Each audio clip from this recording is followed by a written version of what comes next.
अब मैं बताता हूं कि हैक हुआ कैसे। ठीक है, यस। तो फिर लोग मुझे सुनाते हैं कि सर आप ऐसे मत क्या कीजिए, ओपनली बता देते हैं, क्रिमिनल्स मिसयूज करेंगे। एक टेक्निक बताऊंगा, ऐसी 12 तरीके हैं, लेकिन मैं एक तरीके। अच्छा, 12 तरीके से हैक खुल सकता है? हाँ, 12 सिंपल तरीके हैं। Okay sir. लेकिन ऐसा ना हो कि क्रिमिनल्स मिसयूज करने लगे। सबसे पहला तरीका है कॉल मर्जिंग टेक्निक, या कॉल, तरीके बताता हूं। Call merging technique, call forwarding technique, voice mailing technique, QR code, screen sharing techniques, apps के थ्रू। तो जो कॉल मर्जिंग टेक्निक है वो कैसे काम करती है, मान लीजिए आप मेरे मित्र हैं ही जी जी और आपको एक कॉल आता है और वो कॉलर कहता है कि ध्रुव जी, अमित जी ने आपका नंबर दिया और हम एक इवेंट कर रहे हैं दिल्ली में, ताज होटल में, और आपको इनवाइट करना है और we want you to host that event, या कुछ मीडिया के लोग चाहिए। तो आप बातचीत शुरू कर देंगे, आपको लगेगा कि अमित का रेफरेंस दिया है, विश्वास है, क्रेडिबल नाम है। फिर वो कहेगा Dhruv ji, I think Amit is also calling you, आप एक काम कीजिए, वो कॉल मर्ज कर दीजिए, हम तीनों आपस में बात कर लेते हैं, क्योंकि हमने उनको भी इन्वाइट किया है। तो आपको एक और कॉल आ रहा होगा पैरेलली, आप कहेंगे यार ये अमित का नंबर तो नहीं है। नहीं, वो उनका वीआईपी नंबर है, आप मर्ज कीजिए ना, बात करते हैं ना, अभी तुरंत क्लोज करते हैं इसको। ओके।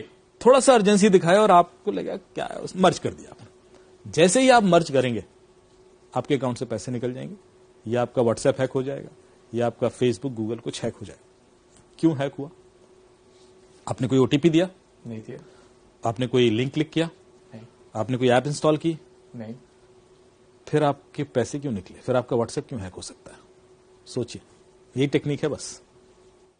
कैसे? मैंने आपने 2 इनकमिंग कॉल मर्ज की। यस। यही क्या? यस। चैलेंज यह था कि दोनों इनकमिंग कॉल अननोन नंबर से थी, इसमें से एक भी नंबर आपके फोन में सेव नहीं था।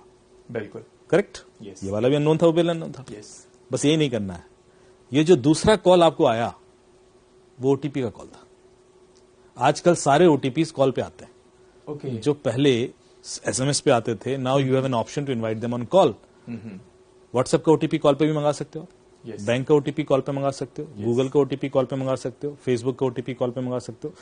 तो जब वो क्रिमिनल आपसे बात कर रहा है, जो पहला कॉल है वो तो क्रिमिनल का है, वेरी क्लियर। उसने कहा अमित जी का कॉल आ रहा है, अमित का इस कॉल से कोई लेना देना नहीं है। तो दूसरा कॉल वो बैंक का है, वो बैंक के ओटीपी का कॉल है। आपने कॉल मर्ज कर दिया, जैसे ही आप कॉल मर्ज करोगे तो क्रिमिनल को ओटीपी सुनाई दे जाएगा। By the time you realise कि यार ये अमित क्या बोल रहा है, तब तक तो वो रेडी है ना अप्लाई करने को, कोड अप्लाई करेगा। ओके। तो आपका ओटीपी ही तोड़ाना है। बिल्कुल। उसके बाद लगता है कि आपने ओटीपी बताया नहीं, फिर भी आपके अकाउंट से पैसे निकल गए। तो एक और चीज मैं हमेशा बोलता हूं अपने अवेयरनेस सेशन में कि जितने भी आपने poster banner cyber safety awareness के देखे होंगे, उसमें लिखा होता है अपना ओटीपी मत दीजिए, ओटीपी मत दीजिए। आज सुबह से सुने जा रहा हूं मैं। बिल्कुल सर। रेडियो पे भी चिल्लाते रहते हैं। एक्चुअली कोई कभी ओटीपी देता ही नहीं है। अभी आप कितने भी केसेस देख लीजिए, कभी ऐसा हुआ कि आपसे कहा हुआ कि ध्रुव जी अपना ओटीपी बताइए। हाँ लीजिए ना, लिख लीजिए। अच्छा वो अपना पासवर्ड भी तो बता दीजिए। हाँ पासवर्ड भी लिख लीजिए। ऐसा होता है क्या कभी? नॉर्मली क्या अपना पासवर्ड मत दीजिए, ओटीपी कोई नहीं देता। 99.99% लोग नहीं देते। बहुत ही रेयर होगा जो शायद दे भी दे। ओटीपी एक तरीके से निकाला जाता है, एक कहानी होती है उसके पीछे, और वो कहानी जब तक लोगों को पता नहीं होगी, और वो कहानी सुनना चाहूंगा सर। वो तो निकलता रहेगा। जी बताइए। तो एक बड़ी इंटरेस्टिंग और ओटीपी निकालने की कहानी बताता हूं। मेरे एक मित्र हैं, वो यूएस से आए हुए थे। यूएस में एक कंपनी में काम करते हैं। लखनऊ में थे, अपनी माता जी को थोड़ा सा तीर्थाटन करा रहे थे, घुमा रहे थे। तो शायद उस दिन उनको दिल्ली आना था। बनारस से लखनऊ आए होंगे और लखनऊ से दिल्ली आ रहे थे। तो फ्लाइट उसमें थे, एयरपोर्ट पर थे। तो उनकी माता जी थोड़ी सी थकान फील कर रही थी और फिर उसके बाद दिल्ली से शायद वापस यूएस का कोई फ्लाइट था उनका। तो उन्होंने सोचा कि दिल्ली जब लैंड करेंगे उसके बाद जो उनका ड्यूरेशन है अगली फ्लाइट का, वो 6-7-8 घंटे का है। तो उस दौरान एयरपोर्ट के पास कोई होटल ले लेते हैं, वहां रेस्ट कर लेंगे। तो वो गूगल पे उन्होंने सर्च किया दिल्ली एयरपोर्ट के आसपास कोई होटल। तो उनको एक नंबर मिल गया लेमन ट्री का। अच्छा। तो उन्होंने तुरंत कॉल लगा दिया।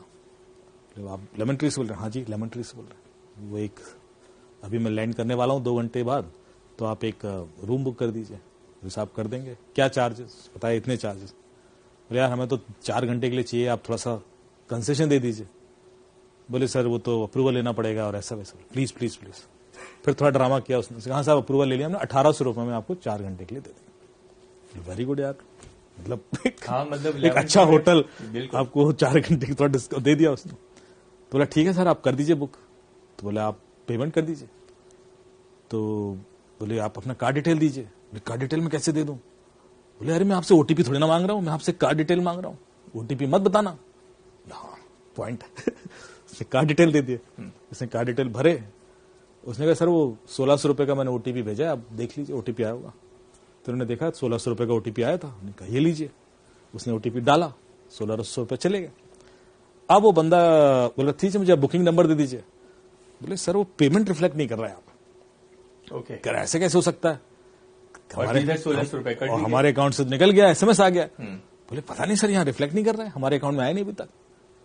तो थोड़ा बहस होने लगी, यार मैं तो निकल गया और मैं तो ऐसा है। इतने में वो बोर्डिंग अनाउंस हो रही है कि फ्लाइट का, क्योंकि वो टाइमिंग ऐसा है। तो उनको लग रहा है यार क्लोज हो जाए मैटर तो पहुंचू वहां पे तो क्लियरिटी हो जाए, वरना फिर वही ड्रामा।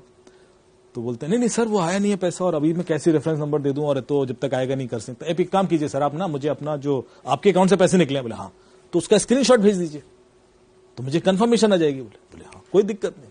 उसने स्क्रीनशॉट लिया, भेज दिया। अब ये देखिए साइकोलॉजिकल गेम देखना, जो स्क्रीनशॉट भेजना आपके दिमाग में फीड करना था उसका पर्पज, कि आपको लगे कि स्क्रीनशॉट भेजने से कोई दिक्कत नहीं होती। तो आपने स्क्रीनशॉट लिया, भेज दिया, और वो उसने देखा। अब उसका रिएक्शन था अरे सर यू आर राइट, 1600 रुपए दिए आपने, आपके तो अकाउंट से निकले। अब तो यू एब्सोल्युटली राइट सर। मतलब कितना इमोशनल। अब आप देखिए हाँ, पूरा हर चीज नोटिस कीजिएगा। तो फिर मेरे अकाउंट में क्यों नहीं दिख रहा है? मतलब कहीं गड़बड़ है सर। आप एक काम कीजिए, हो जाता है कई बार सर ऐसा, आप 1 रुपए और ट्रांसफर कीजिए, क्योंकि कई बार क्या होता है वो पिछला वाला ना क्यू में अटक जाता है। तो 1 रुपए जब निकलेगा तो ये वाला भी एसएमएस आ जाएगा। अब पढ़ा लिखा आदमी है, सब जानते हैं कि ऐसा नहीं होता, लेकिन कम्युनिकेशन इतना डेंस हो चुका है, इंटेंस। तो उन्होंने ठीक है साहब 1 रुपए और कर लेते हैं, 1 रुपए में क्या नुकसान है। तो उसने बोले 1 रुपए का फिर ट्रांजेक्शन किया। बोले सर वो ओटीपी आया होगा बता देना। तो इन्होंने देखा तो वो ओटीपी 16,000 रुपए का था। बोले यार ये ओटीपी तो 16,000 का है। बोले नहीं सर 1 रुपए ट्रांसफर किया मैंने। क्या बात कर रहे हो आप, मैं 16,000 क्यों ट्रांसफर करूंगा? अरे बोले नहीं ओटीपी 16,000 का। बोले नहीं 1 रुपए का, 16,000 का, 1 रुपए का। अरे आप स्क्रीनशॉट भेजिए सर। स्क्रीनशॉट भेज दिया। फिर दोबारा आप समझे नहीं बात को। पहली बार जब स्क्रीनशॉट भेजा था तो उसमें ओटीपी नहीं था। अब जो स्क्रीनशॉट भेज रहे हो उसमें तो ओटीपी है। आपसे सीधे सीधे ओटीपी नहीं मांगा, आपसे घुमा से स्क्रीनशॉट निकलवा लिया। बात तो वही है ना। तो पहली वाली एक्सरसाइज में उसने सिर्फ आपके दिमाग में डाला कि स्क्रीनशॉट भेजने से दिक्कत नहीं होती। जैसे ही दूसरी बार में स्क्रीनशॉट भेज जाओ, उसने ओ ये क्या कर दिया मैंने तो ओटीपी भेज दिया। तो उसने अप्लाई किया, निकल गए 16,000। ये तो वो फ्लाइट बोर्ड करने वाले थे। तो आप देख रहे टेक्निक्स कितनी सोफिस्टिकेटेड। हर ओटीपी के पीछे कहानी है, और ऐसी 12-13 कहानियां जो ओटीपी चुराने की ही है मेरे पास अलग अलग क्लाइंट से आती।